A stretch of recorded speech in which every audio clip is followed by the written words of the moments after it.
Hi, അപ്പം എല്ലാവർക്കും നമ്മുടെ പുതിയ വീഡിയോയിലേക്ക് സ്വാഗതം.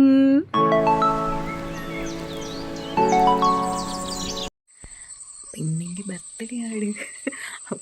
ഇന്ന് എനിക്ക് എത്ര 29 ഇയേഴ്സ് ആവുകയാണ് കേട്ടോ. കണ്ടാലത്തെ പ്രായം തോന്നില്ല. രാവിലെ തന്നെ ഞാനിത് എഴുന്നേറ്റ് റെഡിയായി നമുക്കിനി പള്ളിയിൽ പോവാം, കുർബാനയ്ക്ക് പോകാം. ഞാനിവിടെ എൻ്റെ കുന്നൊന്ന് വീട്ടിലാണ് കേട്ടോ, അതെൻ്റെ സ്വന്തം വീട്ടിലാണ്. അപ്പോൾ നമുക്ക് പള്ളിയിൽ പോയിട്ട് വരാവേ. അപ്പം ഞാനിതാ ഒരു റോസാപ്പൂ പറിച്ചുകൊണ്ടാട്ടോ പോകുന്നത്. അതായത് ഇന്ന് നമുക്ക് പള്ളിയിലല്ല, ഇന്ന് ചൊവ്വാഴ്ച ആയതുകൊണ്ട് മഠത്തിലാകട്ടോ കുർബാന. അപ്പോൾ മഠത്തിൽ പോകുമ്പോൾ നമുക്ക് യോസഫ് പിതാവിൻ്റെ ഗ്രോട്ടോ ക്രോസ് ചെയ്തിട്ട് വേണം പോകാൻ. അപ്പോൾ ആ ഗ്രോട്ടോയിൽ വെക്കാമെന്ന് വിചാരിച്ചിട്ടാണ് ഞാൻ ഈ പൂ പറിച്ചുകൊണ്ട് പോകുന്നത്. ഞാൻ സത്യത്തിൽ കുറേ നാളായി മഠത്തിൽ കുർബാനയ്ക്ക് പോയിട്ട്, അതായത് ചൊവ്വാഴ്ചകളിൽ അങ്ങനെ ഞാൻ പള്ളിയിൽ പോകുന്ന ഒരാളല്ല. അപ്പം അതുകൊണ്ട് തന്നെ വല്ല നോയമ്പ് കാലത്തൊക്കെ 25 സംഭവമൊക്കെ പള്ളിയിൽ പോകുമ്പോഴേ അങ്ങനെ പോകാറുള്ളൂ. പക്ഷേ അപ്പോൾ അതും ഇപ്പോൾ ഒത്തിരി നാളായിട്ട് അങ്ങനെ കണ്ടിന്യൂസ് ഒന്നും പോകാറില്ലാത്തതുകൊണ്ട് കുറേ നാൾ കൂടിയാണ് ഞാൻ മഠത്തിൽ കുർബാനയ്ക്ക് പോകുന്നത്. അപ്പോൾ ഇതാട്ടോ നമ്മുടെ മഠത്തിലേക്കുള്ള എൻട്രൻസ്. കുഞ്ഞൊരു മഠം കേട്ടോ, വലിയ ഇടവകയൊന്നും അല്ല നമ്മുടെ. ഇപ്പോൾ കുർബാനയൊക്കെ ഞാനിത് ഇറങ്ങി. ഇതാട്ടോ മഴത്തുള്ളിച്ചെടി. ഇത് പണ്ട് ഞങ്ങൾ സ്കൂളിലൊക്കെ പഠിക്കുമ്പോൾ സ്ഥിരം മഴക്കാലവും ഇങ്ങനെ മഞ്ഞ് രാവിലെയൊക്കെ മഞ്ഞൊക്കെ വീണിട്ട് ഇതിങ്ങനെ കിടക്കും. ഈ സാധനം നിറച്ചുണ്ടാവും. ഇതൊരു ശരിക്കൊരു എന്തോ ചെടി കേട്ടോ, കാര്യമുള്ള സാധനമൊന്നുമല്ല, എന്തോ പുല്ലാണ്. അപ്പോൾ നമ്മൾ ഇതെന്താ ചെയ്യുന്നതെന്ന് വെച്ചാൽ ഇതിങ്ങനെ പൊട്ടിച്ചെടുക്കും. എന്നിട്ട് ഞാൻ കാണിച്ചു. ഇതിൻ്റെ പർപ്പസ് കേട്ടാൽ നിങ്ങൾ ചിരിക്കും. അതായത് നമ്മൾ സ്കൂളിലൊക്കെ പോയിട്ട് വരുമ്പോഴേ ഞാൻ ഇതിങ്ങനെ പറിച്ചിട്ട് നിറച്ച് കാണും. മഴക്കാലം ഇങ്ങനെ മഞ്ഞുകാലമൊക്കെ ആകുമ്പോഴത്തേനും നിറച്ച് കാണും കേട്ടോ. എന്നിട്ട് ഇതിങ്ങനെ പറിച്ചിട്ട് ഇങ്ങനെ കണ്ണെഴുതി ഭയങ്കര തണുപ്പാണ് കേട്ടോ ഈ സാധനത്തിൽ. ഇത് ഞങ്ങൾ മഴത്തുള്ളിച്ചെടി എന്നാണ് പറയുന്നത്. മഴത്തുള്ളി നല്ല ഇതിങ്ങനെ തുള്ളിയായിട്ട് ഇങ്ങനെ കിടക്കും. കണ്ടോ, നിങ്ങൾക്ക് കാണാം. ഇങ്ങനെ പള്ളി കഴിഞ്ഞ് നടന്നു നോക്കി എനിക്ക് നൊസ്റ്റാൾജിയ തോന്നിയപ്പോൾ ഞാൻ പറിച്ചാട്ടോ. ഹായ്, കണ്ണിപ്പോൾ ഇതിങ്ങനെ വെച്ചിട്ട് കണ്ണെഴുതാം. കണ്ണിന് നല്ല സുഖം കിട്ടും. സത്യത്തിൽ ഇതെന്ത് വെള്ളമാണോ, വല്ല തവള പുള്ളിയ വെള്ളമാണോ എന്ന് പോലും പറയാൻ പറ്റത്തില്ല. പക്ഷേ ഇത് കാലാകാലങ്ങളായിട്ട് ഞങ്ങൾ കണ്ണി തേച്ചുകൊണ്ടിരിക്കുക കേട്ടോ. ഇപ്പോഴൊന്നുമില്ല. ഭയങ്കര രസമായിട്ട് ഇങ്ങനെ കണ്ണി തേക്കുന്നത്. നല്ല തണുപ്പാണ്. ഇനി എവിടെയെങ്കിലും നിങ്ങൾ മഴത്തുള്ളി കാണുവാണെങ്കിൽ പറിച്ച് കണ്ണി തേച്ച് നോക്കണം. ദൈവമേ, ഞാൻ പറഞ്ഞിട്ട് ഇനി ആരും കണ്ണി തേച്ചിട്ട് കണ്ണി സുക്കടൊന്നും വരുത്തി വയ്ക്കില്ല. അങ്ങനെയല്ല ഞാൻ പറഞ്ഞത്. ഭയങ്കര രസമായിട്ട് ഇത് കാണാൻ. രസം. ഭ്രാന്തുകൾ. ഈ ചെടി ഞാൻ കാണിച്ചു തരാം കേട്ടോ. ചെടിയല്ലേ, ഇതൊരു ഇങ്ങനെ വള്ളി പോലെ ഇങ്ങനെ പുല്ല് പോലെ ഒരു സാധനം. അപ്പോൾ ഇതേ നിറച്ചിങ്ങനെ ഇത് തൂങ്ങി കിടപ്പുണ്ടാവും. ഇപ്പോൾ ഇപ്രാവശ്യം പക്ഷേ ഇത് മഞ്ഞ സമയമായതുകൊണ്ട് കുറവാട്ടോ. മഴക്കാലം ആണെങ്കിലാണ് നിറച്ചുള്ളത്. ഞാൻ ചെറിയ അപ്പോൾ ഇതാ ഒരു തൊട്ടാവടി നമുക്കതിനെ ഉറങ്ങിക്കോ. ഇത്ര നേരത്തെ ഒന്നും എഴുന്നേക്കേണ്ട ആവശ്യമില്ല. ഉറങ്ങി ഒരു സമാധാനം. ഇതാട്ടോ ചെടി. ഇതൊരു വള്ളി പുല്ലാട്ടോ. ഇതുകൊണ്ട് ഇത് തൂങ്ങി കിടക്കുന്നത്. ദേ കിടക്കുന്ന സാധനം. ഇതുപോലെ ഇങ്ങനെ ഇതേ ഇഷ്ടം പോലെ ഈ വള്ളി കാണും കേട്ടോ. ഇത് എവിടേക്ക് പോയിരുന്ന നട്ടിൽ ആ വള്ളി ഇങ്ങനെ തൂങ്ങി കിടക്കും. അതിൽ ഇങ്ങനെ വെള്ളം വീണ് നിൽക്കും. ഇനി നമുക്ക് തറവാട്ടിൽ പോകാം. തറവാട്ടിൽ പോയി ചാച്ചനെ കാണാം കേട്ടോ. അപ്പോൾ ചാച്ചനുണ്ട് ഇവിടെ. ചാച്ചനെ എണീറ്റ് കാണും. ചാച്ചൻ ഇച്ചിരി വയ്യാണ്ടൊക്കെ ഇരിക്കുവാണ്. അപ്പോൾ എണീറ്റ് കാണും. അപ്പോൾ ചാച്ചനെ കണ്ട് ഉച്ചയ്ക്ക് നമുക്ക് വീട്ടിലേക്ക് കേക്ക് മുറിക്കാനാകുമ്പോഴത്തേനും വരണമെന്ന് പറയാം. ഓക്കെ. ഞാൻ ഇങ്ങനെ നടന്നു പോകുമ്പോൾ കണ്ടത് വലിയ കൂണ് കേട്ടോ. ഇത് തടിക്കൂണാണേ. കറിയൊന്നും വെക്കാൻ കൊള്ളത്തില്ല, പക്ഷേ നല്ല രസമുണ്ട് കാണാൻ. ഇത് ചീത്തയായെന്ന് തോന്നുന്നു. 2 ദിവസം മുന്നേ ഉണ്ടായതാണെന്ന് തോന്നുന്നു. ഇവിടെയൊക്കെ ഉണ്ടായിരുന്നു, ചീത്തയായി പോയി. വലുതല്ലേ, എന്നോ വലുതായി. ഇങ്ങനത്തെ കൂണൊക്കെ ഭയങ്കര വലുതാണ്. എന്നാൽ കറി വയ്ക്കാനുള്ള കൂണൊന്നും ഇത്രയും വലുതാകത്തുമില്ല. നാച്ചുറൽ ഗാർഡനാണ് കേട്ടോ. ഇത് ഈ റബ്ബർ തോട്ടത്തിനകത്തുണ്ടാകുന്ന ഒരു ചെടിയാണേ. അത് ഈ ഒരു സമയമാകുമ്പോൾ പൂവുണ്ടാവും, നിറച്ച് പൂവുണ്ടാകും. അപ്പോൾ നല്ല ഇതിനകത്തൂടെ അത്രയും ക്ലിയർ അല്ല. ശരിക്കും നല്ല വൈറ്റ് കളറിൽ ഇങ്ങനെ കുഞ്ഞു പൂക്കളായിട്ടുണ്ട് കേട്ടോ. ഞാൻ പൂവ് അടുത്ത് കാണിച്ചു തരാം, അപ്പോൾ നിങ്ങൾക്ക് മനസ്സിലാവും. ഇതാട്ടോ കണ്ടോ, ഇവിടെയൊക്കെ പൂവാണേ. എല്ലാ പൂവാണ് കേട്ടോ. നല്ല രസമാണ് കേട്ടോ. മേളിലോട്ടൊക്കെ സത്യത്തിൽ ഇവനാണ് കണ്ടോ. സാർ ഇതിനൊന്നും പേര് പോലും ഇല്ല, പക്ഷേ എന്ത് രസമായിട്ട് ഇതൊക്കെ ഇങ്ങനെ നിൽക്കുന്നതല്ലേ. തന്നെ ഒരു സമയമാകുമ്പോൾ ഉണ്ടാകും, അത് കഴിയുമ്പോൾ ഒരു സമയമാകുമ്പോൾ തന്നെ പോകും. പിന്നെ ഇത് നമ്മുടെ അടുത്തൊരു ചെടി. ഇത് പിന്നെ കുറേ പേർക്കൊക്കെ അറിയായിരിക്കും, കമ്മലി ചെടി. ഓക്കെ. സത്യത്തിൽ റബ്ബർ തോട്ടത്തിൽ കൂടി പോകുമ്പോൾ ഇങ്ങനെ കുറേ സാധനങ്ങൾ നമുക്ക് കാര്യം നിങ്ങൾ വിചാരിക്കും ഇവിടെ ചെമ്പരത്തിപ്പൂവാണ് വെക്കേണ്ടത്, അതാണ് കറക്റ്റ്. പക്ഷെ അല്ല, ബർത്ത്ഡേക്കല്ലേ ഉണ്ട് കുറച്ച് സെറ്റപ്പായേക്കാം. നല്ല രസമുണ്ടല്ലോ. പക്ഷേ ചെയ്യാം. ഈ വേറൊരു പൂവാട്ടോ, ഈ പള്ളക്കകത്തുണ്ടാകുന്ന വേറൊരു പൂവ്. സത്യത്തിൽ നമ്മൾ വീട്ടിൽ വളർത്തുന്ന ചെടികളെക്കാളും രസമുള്ള സാധനങ്ങളാട്ടോ ഈ പറമ്പിക്കൂടെ ഉള്ളത്. നമ്മളാരും ശ്രദ്ധിക്കാറില്ല എന്ന് മാത്രം. കിളികൾ രാവിലെ തന്നെ മ്യൂസിക് സ്റ്റാർട്ട് ചെയ്തിട്ടുണ്ട്. നല്ല ഒത്തിരി കരിയിലപ്പടയുണ്ട് കേട്ടോ. കരിയിലപ്പട എന്നാന്ന് നിങ്ങൾക്ക് അറിയാമോ? എനിക്കറിയത്തില്ല, എത്ര പേര് കണ്ടിട്ടുണ്ട്. അതിനൊന്നും വീഡിയോ എടുക്കാൻ പറ്റത്തില്ല, കാരണം അതിങ്ങനെ പറഞ്ഞുകൊണ്ടിരിക്കും. ഭയങ്കര രസമാണ് ഇതിൻ്റെ ശബ്ദം. ഇങ്ങനെ കുറേ എണ്ണം ഇങ്ങനെ കലവില. അപ്പോൾ അതിന് ഈ കരിയിലയുടെ കളറാണ്. അതായത് കരിയിലയുടെ കളറെന്ന് പറഞ്ഞു കഴിഞ്ഞാൽ ഈ ഒരു കരിയില ഉണങ്ങി കഴിയുമ്പോൾ ഒരു കളറില്ലേ, ആ കളറാണ് കേട്ടോ. അതുകൊണ്ടാണ് അതിന് കരിയിലപ്പഴ എന്ന് പേര് വന്നത് എന്നാണ് ഞാൻ കണ്ടെത്തിയത്. അങ്ങനെ തന്നെ ആയിരിക്കും, കാരണം വേറെ പ്രത്യേകിച്ച് കാര്യമൊന്നുമില്ല. അത് ശരിക്കും കരിയിലക്കകത്ത് ഇങ്ങനെ ഈ കരിയില ഉണങ്ങിക്കിടക്കുമല്ലോ, അപ്പോൾ ഉണങ്ങിക്കിടക്കുന്ന കരിയിലക്കകത്ത് പുഴുവിനെയൊക്കെ തിന്നാൻ വേണ്ടി ഇതൊന്ന് കൂട്ടമായിട്ട് ഇങ്ങനെ വരും. എന്നിട്ട് അവിടെ ഇരുന്നത് ഇങ്ങനെ കൊത്തിപ്പറക്കിയിട്ടൊക്കെ പോകും. ഇത് പോയി കഴിയുമ്പോൾ ആ കരിയില മുഴുവൻ മാറ്റിയിടുകയും ചകഞ്ഞ് മാറ്റിയിടുകയും ചെയ്യും. പിന്നെ ഇത് കരിയിലക്കകത്ത് ഇരുന്നാൽ നമുക്ക് മനസ്സിലാവത്തില്ല, അതേപോലത്തെ കളർ ഒരേപോലെ ഇരിക്കും. അപ്പോൾ അതുകൊണ്ടൊക്കെയാണെന്ന് തോന്നുന്നു ഇങ്ങനെ കരിയിലപ്പെടാന്ന് പേര്. നടന്ന് കയറി വന്നിട്ട് ശ്വാസം മുട്ടുന്നു. വണ്ടി ഇതിൽ ഓടി ഇറങ്ങിക്കൊണ്ടിരുന്നത് ഞാനാ, ഇറങ്ങാ കയറുക. എന്നിട്ട് ഇപ്പോൾ പറ്റത്തില്ല എന്ന് തോന്നുന്നു. അപ്പോൾ സുട്ടുപ്പോൾ എഴുന്നേറ്റ് കാണും മിക്കാറും. അന്നേരം ഇന്ന് സത്യത്തിൽ പ്രത്യേകിച്ച് പ്ലാനൊന്നും ഇല്ല കേട്ടോ, ഒരു നോർമൽ ബർത്ത്ഡേ. കുറേ നാൾ ശേഷമാണ് ഞാൻ ഇവിടുത്തെ വീട്ടിൽ ബർത്ത്ഡേ ആഘോഷിക്കുന്നത്. ഈ പ്രാവശ്യം കറക്റ്റായിട്ട് ഞാൻ വീട്ടിൽ പോരാൻ വെച്ചിരുന്ന ദിവസം ബർത്ത്ഡേ ദിവസവും ഇവിടെ ആയിപ്പോയി. അല്ലെങ്കിൽ ഇപ്പോൾ 2-3 വർഷമായിട്ട് ചേട്ടയുടെ കൂടെ ആയതുകൊണ്ട് ചേട്ടനെ ഞാൻ മിസ് ചെയ്യും. ഇന്നെന്തായാലും ചേട്ടയ്ക്ക് അടുത്തൊക്കെ ആയിരുന്നെങ്കിൽ പിന്നെ വരായിരുന്നു. ഇതിപ്പോൾ ബർത്ത്ഡേ ആഘോഷിച്ചിട്ട് തിരിച്ചു പോകുമ്പോഴത്തേനും ഒരു ദിവസം കഴിയും. അപ്പോൾ ഭയങ്കര ദൂരമായതുകൊണ്ട് ഞാൻ പെട്ടെന്ന് ഓർത്തു കേട്ടോ, മഴത്തുള്ളി ചെടി അവിടെ നിറച്ച് നിൽപ്പുണ്ട്, നല്ലായിരുന്നു, മഞ്ഞ് വീണ് നിൽക്കുന്നതിന്. അപ്പോൾ അതുകൊണ്ട് ചേട്ടായി ഒന്നും വരത്തില്ല, ഞാനും അമ്മയും അച്ചാച്ചനും ഉണ്ട്. അപ്പോൾ ചാച്ചനെ പിന്നെ നമ്മുടെ അമ്മയുടെ അമ്മച്ചിയുണ്ട് കേട്ടോ, അമ്മച്ചിയുണ്ട്. പിന്നെ ചാച്ചനെ ഇപ്പോൾ ഞാൻ വിളിച്ചു, പക്ഷേ ചാച്ചൻ പറഞ്ഞു വരാൻ പറ്റുമേലടി, കാലൊക്കെ വയ്യ, വേദനയാ എന്നൊക്കെയാണ് പറഞ്ഞത്. അപ്പോൾ അങ്ങനെയാണെങ്കിൽ ചാച്ചൻ വരാൻ സാധ്യതയില്ല. പിന്നെ വണ്ടിക്കേ കൊണ്ടുവരാൻ പറ്റുള്ളൂ, അല്ലെങ്കിൽ നടക്കാൻ പറ്റത്തില്ല. എന്നാലും നോക്കാം. അപ്പോൾ ഞാൻ പറഞ്ഞു ചാച്ചൻ പറ്റുമെന്ന് തോന്നുകയാണെങ്കിൽ വിളിക്കുക, അപ്പോൾ വണ്ടിയും കൊണ്ട് വരാം എന്ന് പറഞ്ഞിട്ടുണ്ട്. നോക്കാൻ ചാച്ചൻ വരുമോയെന്ന് എനിക്കറിയത്തില്ല. അങ്ങനെ പിന്നെ വേറെ ആരും ഇല്ല കേട്ടോ, നമ്മൾ മാത്രം.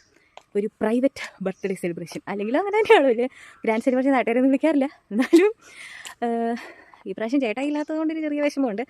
അങ്ങനെ അപ്പോൾ അപ്പൻ്റെ അമ്മയുടെയും കൂടെ കുറേ നാളായി ബർത്ത്ഡേ ആഘോഷിച്ചത്. കഴിഞ്ഞ വർഷം ഞാൻ മറ്റേ നമ്മുടെ പ്രസവരക്ഷയുടെ അവിടെയായിരുന്നു കേട്ടോ, ഡെലിവറി കഴിഞ്ഞിട്ട് അവിടെ ആയിരുന്ന സമയത്തായിരുന്നു ബർത്ത്ഡേ.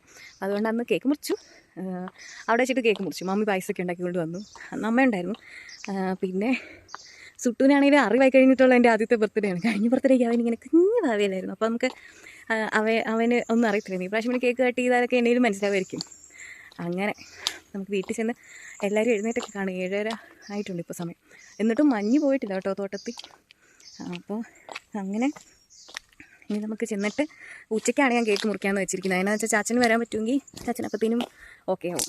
ഇച്ചിരി വെയിലൊക്കെ വന്നു കഴിയുമ്പോൾ ചാച്ചനൊന്ന് കുറച്ചുകൂടെ ഒന്ന് റെഡി ആവും. അപ്പോൾ ചിലപ്പോൾ വിളിക്കും. അങ്ങനെയാണെങ്കിൽ ഉച്ചയ്ക്ക് നമുക്ക് കേക്ക് മുറിക്കാം. അപ്പോൾ ചെന്ന് നമുക്ക് അമ്മ ഇന്ന് എൻ്റെ ഫേവറേറ്റ് ആയിട്ടുള്ള കള്ളപ്പവും ബീഫ് കറിയും രാവിലെ ഉണ്ടാക്കുന്നു. ഇന്ന് മുഴുവൻ അമ്മയുടെ മെനു. അപ്പോൾ ഉച്ചയ്ക്കത്തേക്ക് ഫ്രൈഡ് റൈസ് ഉണ്ടാക്കാമെന്നൊക്കെ പ്ലാൻ ചെയ്തിട്ടുണ്ട്. ചിക്കനൊക്കെ അമ്മ മാരിനേറ്റ് ചെയ്ത് ഇന്നലെ വെച്ചു. അപ്പോൾ ഫ്രൈഡ് റൈസ് ഞാനുണ്ടാക്കാമെന്ന് ഞാൻ പറഞ്ഞിട്ടുണ്ട്. എന്താവുമെന്ന് എനിക്കറിയില്ല, ചിലപ്പോൾ അമ്മ തന്നെ ആയിരിക്കും ഉണ്ടാക്കുന്നത്. സമയത്തെ സ്വഭാവം പോലെ ഇരിക്കും. അപ്പോൾ ചിലപ്പോൾ ഞാൻ ഉണ്ടാക്കും. അങ്ങനെ നോക്കാം നമുക്ക് എന്നാ ഇരിക്കുന്നത്. ഇതൊക്കെയാണ് വിശേഷങ്ങൾ. നമുക്ക് നേരെ വീട്ടിൽ പോകാം കേട്ടോ, കുറച്ച് സ്പീഡ് നടക്കാം. നമ്മുടെ ടീം ഓൾറെഡി മുറ്റത്ത് റെഡി ആയിട്ട് നിൽപ്പുണ്ട് കേട്ടോ. എന്തൊക്കെയോ എന്നെ ചീത്ത വിളിക്കുന്നുണ്ട് ഇട്ടിട്ട് പോയേന്. സാലിയമ്മ നമുക്ക് വേണ്ടി എന്താണ് ബ്രേക്ക്ഫാസ്റ്റിന് റെഡിയാക്കി ഇരിക്കുന്നത് നമുക്ക് നോക്കാം. അമ്മയുടെ ഗുഡ് മോർണിംഗ് ബർത്ത്ഡേ ആണോ? ഉത്തരവാദിത്തമില്ലാത്ത അമ്മ. സമയം 8 മണിയായി, ഇവിടെ ഇതുവരെ 8:30 ഇതുവരെ ബർത്ത്ഡേ ഗേളിന് തിന്നാനൊന്നും കിട്ടിയില്ല. തിന്നാനുള്ളതൊക്കെ ഇപ്പൊ ഉണ്ടാക്കുന്നുണ്ട്. പള്ളിയിൽ പോയി വന്നേക്കുള്ളൂ. രാവിലെ എണീറ്റ് പെമ്പിള്ളേർ ഉണ്ടാക്കിയിട്ട് വേണം പള്ളി പോവാൻ. ഇതെന്റെ ബർത്ത്ഡേ ഇന്നേം പണിയെടുക്കില്ല, അല്ലെങ്കിൽ അതുകൊണ്ട് ഭയങ്കര പണി കൂടെ മറിച്ച് വെച്ചിരിക്കുന്നു. അത് വേറെ കാര്യം, അതിവിടെ പ്രസക്തിയില്ല. ഒരു ബർത്ത്ഡേ ഗേളിലൂടെ എങ്ങനെ പണിയെടുക്കുന്നതിനെ പറ്റി ചോദിക്കാൻ അമ്മയ്ക്ക് പറ്റുന്നു. രാവിലെ മേക്കപ്പ് ഇല്ലാത്തത് കൊണ്ടാണോ ഇങ്ങനെ നിൽക്കുന്നത്? അപ്പൊ ഇന്നെന്താ സൗന്ദര്യത്തിന്റെ കാര്യത്തിൽ അമ്പൂനെക്കാട്ടിലുണ്ട്. പക്ഷെ മുഖമൊക്കെ ഒന്ന് ശരിയാക്കണം. തല പോലും ചീകിയിട്ടില്ല. സൗന്ദര്യോ? ഇതിനാണോ ആ സൗന്ദര്യം എന്ന് പറയുന്നത്? ഈശ്വര, അപ്പൊ സൗന്ദര്യമുള്ളവരൊക്കെ നമ്മൾ എന്നാന്ന് പറയണം അല്ലേ? അപ്പൊ ഇന്നെന്താണ് നമുക്ക് രാവിലെ കള്ളപ്പവും പോത്തും, ഉച്ചക്ക് ഫ്രൈഡ് റൈസും ചിക്കൻ. എന്നിട്ട് ആരാ ഉണ്ടാക്കുന്നത്? ഞാൻ തന്നെ ഉണ്ടാക്കുന്നത്. എന്തൊക്കെയോ എനിക്ക് ബർത്ത്ഡേ കേക്ക് നമുക്ക് വേണ്ടി അമ്മയാണ് ഈ പ്രാവശ്യം പ്രിപ്പയർ ചെയ്ത് കാണിച്ചത്. അല്ലെങ്കിൽ വേണ്ട പിന്നെ കാണിച്ചത്. ഇപ്പൊ കാണിക്കേണ്ടെന്നുകൊണ്ട് മുറിക്കാനെടുക്കുമ്പോഴേ കാണിക്കുള്ളൂ. അപ്പൊ നമുക്ക് മുറിക്കാൻ കേക്ക് ഞാൻ ഉണ്ടാക്കി. പിന്നെ ഉച്ചക്കത്തേന് കള്ളപ്പവും രാവിലത്തേന് കള്ളപ്പവും പോത്തും സാലഡും എഗ്ഗും. ഈശ്വര, ഇതൊക്കെ എന്നുകൂടെ ഉള്ളതല്ലേ? കള്ളപ്പവും പിന്നെ വല്ലപ്പോഴും പിന്നെ കള്ളപ്പം വല്ലപ്പോഴും, വെള്ളപ്പം എപ്പോഴും ഉണ്ട്. പിന്നെ കള്ളപ്പം നിനക്ക് ഇഷ്ടമായതുകൊണ്ട് ഉണ്ടാക്കി. പിന്നെ ഉച്ചക്കത്തേന് ഫ്രൈഡ് റൈസും എയർ ഫ്രയറിന്റെ അകത്ത് വെച്ച് ഗ്രില്ല് ചെയ്ത് ഉണ്ടാക്കുന്നത്. Just salad. കൈ വെച്ചിട്ട് അങ്ങനെ ചുമക്കാൻ പറ്റില്ല കേട്ടോ. ഈച്ചോ എല്ലാം ഉണ്ട്. അപ്പോൾ ഇതൊക്കെയാണ് നമ്മുടെ ഇന്നത്തെ മെനു. ഓക്കെ, ഇവൻ എന്തെങ്കിലും തിന്നാൻ കൊടുത്തിട്ട് ഞാൻ വരാം. അപ്പോൾ ഇതാട്ടോ നമ്മുടെ കള്ളപ്പം. അതായത് കള്ള് ചേർക്കും ഇതിനകത്ത്, മാവ് കലക്കുമ്പം കള്ള് ചേർക്കും. അപ്പോൾ ഈ സാധാരണ ഈസ്റ്ററിനും ക്രിസ്മസിനും അങ്ങനെയൊക്കെയാണോ നമ്മുടെ വീട്ടിൽ കള്ളപ്പം ഉണ്ടാക്കുന്നത്. പക്ഷേ പണ്ടൊക്കെ അങ്ങനെയായിരുന്നു. ഇപ്പോൾ പക്ഷേ ഇടയ്ക്കൊക്കെ ഉണ്ടാക്കും. പണ്ടൊക്കെ ഇതൊക്കെ ഒരു സ്പെഷ്യലാണല്ലോ. ഇപ്പോഴത്തെ കാലത്ത് അങ്ങനെയൊന്നുമില്ല. അതുകൊണ്ട് ഇടയ്ക്കൊക്കെ ഉണ്ടാക്കും. ഒന്ന് പിന്നെ എൻ്റെ ബർത്ത്ഡേ ആണല്ലോ, അമ്മൂൻ്റെ ബർത്ത്ഡേ ആണല്ലോ, അങ്ങനെയാണ്. അപ്പോൾ അതുകൊണ്ട് അപ്പോൾ അതെ അങ്ങനെ നിൽക്കും കേട്ടോ. ഒരു കേക്കൊക്കെ ആയിട്ടൊരു ചേട്ടൻ വന്നു, കേക്കും കുറച്ച് റോസാപ്പൂവൊക്കെ ആയിട്ടൊരു ചേട്ടൻ വന്നു. പെട്ടെന്ന് വന്നതായതുകൊണ്ട് നമുക്ക് വീഡിയോ ഒന്നും എടുക്കാൻ പറ്റിയില്ല. സത്യം പറഞ്ഞാൽ ഇതെൻ്റെ കെട്ടിയോൻ, എൻ്റെ സ്നേഹനിധിയായ എൻ്റെ കെട്ടിയോൻ എനിക്ക് വേണ്ടി സർപ്രൈസായിട്ട് ഒരു ഹോം ബേക്കറിനോട് പറഞ്ഞ് ഇവിടെ നമ്മുടെ വീടിൻ്റെ ഇവിടെയുള്ളൊരു ഹോം ബേക്കറിനെ അതിനെയൊക്കെ തപ്പി കണ്ടുപിടിച്ച് കുറച്ച് കഷ്ടപ്പെട്ടിട്ടുണ്ട് ആൾ. അപ്പോൾ അങ്ങനെയൊക്കെ എനിക്ക് വേണ്ടി കൊടുത്തു വിട്ടതാണ് കേട്ടോ. എൻ്റെ ഫേവറേറ്റ് ആണ് ബ്ലൂബെറി. അപ്പോൾ എൻ്റെ ഫേവറേറ്റ് ആയിട്ടുള്ള ബ്ലൂബെറിയുടെ ഫ്ലേവറിലുള്ള കേക്കാണ് ചേട്ടായി എനിക്ക് വേണ്ടി കൊടുത്തു വിട്ടത്. അപ്പോൾ ഞാൻ സത്യത്തിൽ ഭയങ്കര സർപ്രൈസായി കേട്ടോ. കാരണം ഇത് ഞാൻ തീരെ പ്രതീക്ഷിച്ചില്ല. പിന്നെ ഇതേ കേക്കൊക്കെ വന്നു. ഇനി നമുക്കിത് കള്ളപ്പവും ബീഫ് കറിയും കഴിക്കാം. അതേ ചേട്ടായി എഴുന്നേറ്റ് വരുന്നതേ ഉള്ളെന്ന് തോന്നുന്നു. ചേട്ടായി എഴുന്നേറ്റ് വരുന്നതല്ല കേട്ടോ. ചേട്ടായിക്ക് അന്ന് ഇച്ചിരി പനി പോലെയൊക്കെ ഉണ്ടായിരുന്നു. അപ്പോൾ അതുകൊണ്ട് ചേട്ടായി താമസിച്ച് എഴുന്നേറ്റ് വരുന്നുള്ളൂ. അപ്പോൾ ഞാനാണ് സത്യത്തിൽ അന്ന് കേക്ക് വന്നു എന്നും പറഞ്ഞുകൊണ്ടാണ് ചേട്ടനെ വിളിക്കുന്നത്. പിന്നെ രാത്രി 12 മണിക്ക് വിഷ് ചെയ്തിട്ട് ചേട്ടാ കിടന്ന് ഉറങ്ങിപ്പോയി. എന്നിട്ട് രാവിലെ പിന്നെ ഞാൻ വിളിച്ചില്ല, ചെറിയ ക്ഷീണമൊക്കെ ഉണ്ടെന്ന് പറയുന്നുണ്ടായിരുന്നു. അപ്പോൾ ഇതേ പിറ്റേ ദിവസം കേക്ക് വന്നു കഴിഞ്ഞാൽ പിന്നെ നമ്മൾ വിളിച്ച് പറയണമല്ലോ, കാരണം ഇത്ര സ്നേഹമായിട്ട് തന്നു വിട്ടതല്ലേ. അപ്പോൾ അതിവിടെ സേഫായിട്ട് എത്തിയിട്ടുണ്ടെന്ന്. അപ്പോൾ ഞാൻ അങ്ങനെ വിളിച്ചു. അത് കഴിഞ്ഞ് ഞാൻ ഇതേ കള്ളപ്പവും കറിയൊക്കെ കഴിക്കും കേട്ടോ. അങ്ങനെ കാപ്പിയുടെയൊക്കെ കഴിഞ്ഞപ്പോൾ ഞാൻ അവൻ്റെ കുറച്ച് തുണി അലക്കാൻ വേണ്ടിയിട്ട് ഇറങ്ങി. ഇവിടെ വന്ന എൻ്റെ ഒരു പണിയാണ് ഇവിടുത്തെ എൻ്റെ തുണി അലക്കൽ. ഇച്ചിരി തുണിയുള്ളതെന്നും പറഞ്ഞുകൊണ്ട് വാഷിംഗ് മെഷീനിൽ ഇടാൻ അമ്മ സമ്മതിക്കത്തില്ല. ഇല്ലെങ്കിൽ അമ്മ അത് അലക്കാമെന്ന് പറഞ്ഞ് എടുത്തുകൊണ്ട് പോകും. അപ്പോൾ അതുകൊണ്ട് ഞാൻ പിന്നെ വേണ്ടാന്ന് പറഞ്ഞ് ഞാൻ എടുത്തുകൊണ്ട് പോയി. ഞാൻ ഇത് അലക്കിയാൽ മതിയല്ലോ. അപ്പോൾ അതുകൊണ്ട് ഞാൻ അവൻ്റെ തുണിയൊക്കെ ഇളക്കിയിട്ടു. അപ്പോഴത്തേക്ക് അമ്മ ഫ്രൈഡ് റൈസൊക്കെ ഏകദേശം റെഡിയാക്കി. അത് കഴിഞ്ഞിട്ട് ഞാനിതേ ഉച്ചയാനായതിന് അവനെ കുളിപ്പിച്ച് അവനെ ശുന്തടി മണിയാക്കുവാണ്. ഭയങ്കര ടാസ്ക്കാണ് ഇപ്പോൾ അവനെ കുളിപ്പിക്കുന്നത്. കാരണം അവനിപ്പം ഓടാനും നടക്കാനൊക്കെ തുടങ്ങിയതുകൊണ്ട് പിടിച്ചാൽ കിട്ടത്തില്ല, ഭയങ്കര പാടാണ്. അത് കഴിഞ്ഞിട്ട് കുളിപ്പിയിലൊക്കെ കഴിഞ്ഞ് അവനെ റെഡിയാക്കി. ഇനി നമ്മുടെ കേക്ക് മുറിക്കുന്ന പരിപാടിയാണ്. അപ്പോഴത്തേനും ചാച്ചൻ വന്നു കേട്ടോ.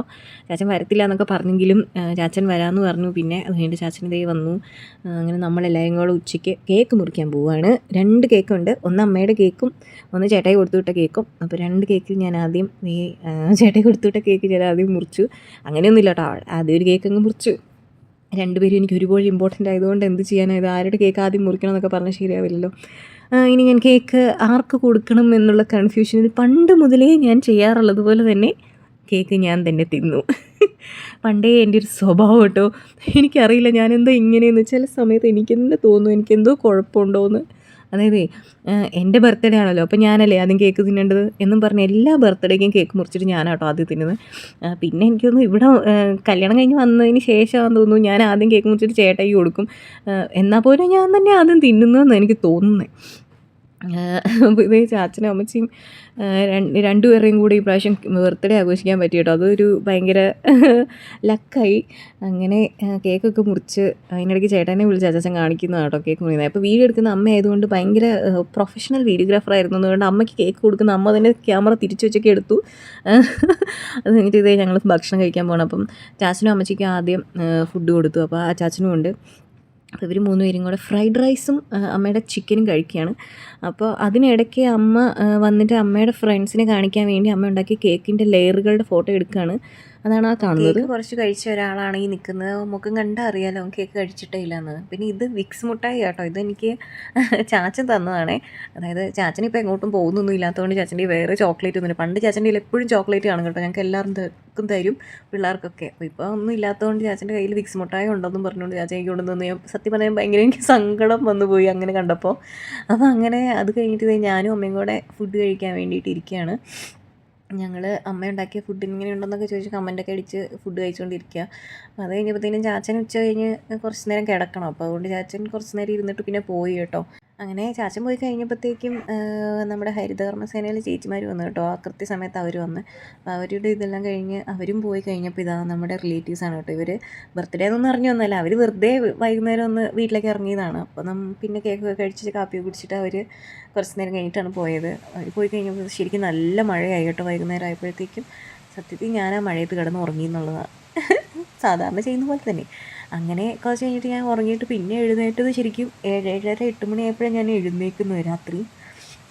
അവനും അതെ കേട്ടോ, ഞങ്ങൾ രണ്ടുപേരും കൂടെ കിടന്നുറങ്ങിയത്. അവനും എൻ്റെ ഒപ്പം തന്നെ ആ സമയത്ത് പിന്നെ എഴുന്നേറ്റപ്പോൾ എനിക്ക് തോന്നി ഇനി ഫുഡൊന്നും കഴിക്കേണ്ട, ഒരു നല്ല ബ്രൂ കോഫി കുടിക്കണം. അത് ചെറിയ തണുപ്പൊക്കെ ഉണ്ടല്ലോ. അപ്പം അങ്ങനെ ഞാനൊരു ബ്രൂ കോഫിയും പിന്നെ നമ്മുടെ ബർത്ത്ഡേ കേക്കുകൾ ഇഷ്ടംപോലെ ഉള്ളതുകൊണ്ട് അതും കൂടെ കഴിക്കാമെന്ന് വിചാരിച്ച്. കാരണം ഇനിയിപ്പോൾ ഫുഡും കൂടെ കഴിച്ചാൽ ഞാൻ വല്ലോ പിന്നെ തടി വെച്ച് വല്ലോ പോത്ത് പോലെ ആയിപ്പോയാലോ എന്ന് വിചാരിച്ച് ഇടയ്ക്ക് അങ്ങനത്തെ ശ്രദ്ധയൊക്കെ എനിക്ക് വരും പെട്ടെന്ന്. അപ്പോൾ അതുകൊണ്ട് ഞാൻ ആ കേക്കും കോഫിയും കഴിച്ച് ഇന്നത്തെ എൻ്റെ ഡിന്നറും അവസാനിപ്പിച്ചു.